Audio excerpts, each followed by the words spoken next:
everyone. Welcome to today's creature feature. My name is Virginia Delgado Martinez, and I'm a naturalist for the East Bay Regional Park District. Today, I'm going to introduce a creature that's one of my personal favorites. It calls the East Bay Hills its home. It crawls on 8 legs, and it is covered in teeny tiny hairs all over its body. Today, we are going to talk about the California Brown Tarantula. The California Brown Tarantula is oftentimes misunderstood. However, I'm here to tell you that we have nothing to fear about these 8-legged animals. They're actually gentle giants. Let me introduce you to my friend Hazel the Tarantula. Hazel is actually a desert blonde tarantula. She is a very close cousin to our local California Brown Tarantula. They're actually almost identical in appearance. Like other tarantulas, Hazel looks like other spiders, but except a lot more hairier and of course a little bit larger. It has 2 main body parts. She has an abdomen and she has a cephalothorax that has 8 legs attached to its body. Now, one cool thing about looking at tarantulas is that you can actually see things you don't normally see in smaller spiders.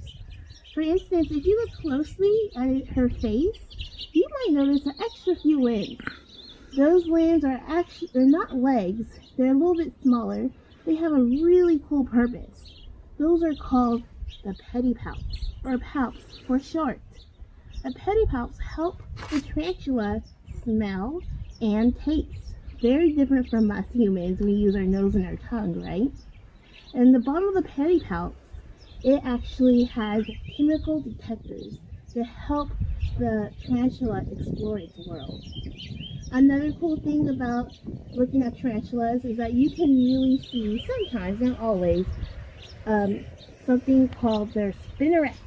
The spinnerets are tiny little attachments to their abdomen that actually help spin webs. Now they're a little hard to see on Hazel. She looks like she's about to molt, and she doesn't really have them out. But like I said, they do spin webs, but probably not the kind you're thinking of. Tarantulas do have webs. However, they are not spinning webs in the corner of your house or on a fence line or even the corner of a shed. They actually burrow deep underground. Most of the time, tarantulas live under the earth, and they do have webs. However, it's sheeted over their burrows. Their burrows are about coin size, and they lay their webs on the corner of those burrows. Those webs on their burrows actually work as an alarm system, kind of like our doorbell when we know something is at our doorstep. Tarantulas have the web there, so just in case a nice cricket runs along and starts to vibrate that web sends a signal down to the tarantula in its burrow to know that, hey, food's right above at your doorstep. So that tarantula gets ready and sneaks up towards the top of that burrow, and when that cricket is just at the right spot, it would ambush that cricket and bring it down to have a nice meal of its own. Now, tarantulas do spend most of their time in their burrow, which makes it hard to spot them in the wild.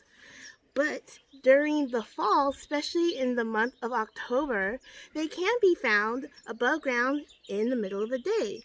That's because it's mating season.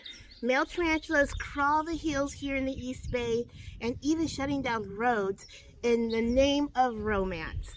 So male tarantulas are looking for female burrows, and if they're lucky, those tarantulas will walk away to see another day. But if the female's hungry, maybe not. She might have a little snack instead. Female tarantulas are bigger than the males, and they live twice as long. They can live up to 20 and 25 years. Hazel here, she's actually a female herself. Now Hazel, she's actually a pet tarantula. I have been trained to handle her correctly, and she's used to helping folks learn about tarantulas around the world. However, we do not recommend picking up wild tarantulas or any wild animal here at the parks. Like any animal, tarantulas will defend themselves if they feel threatened. Some of their defense mechanisms include their fangs.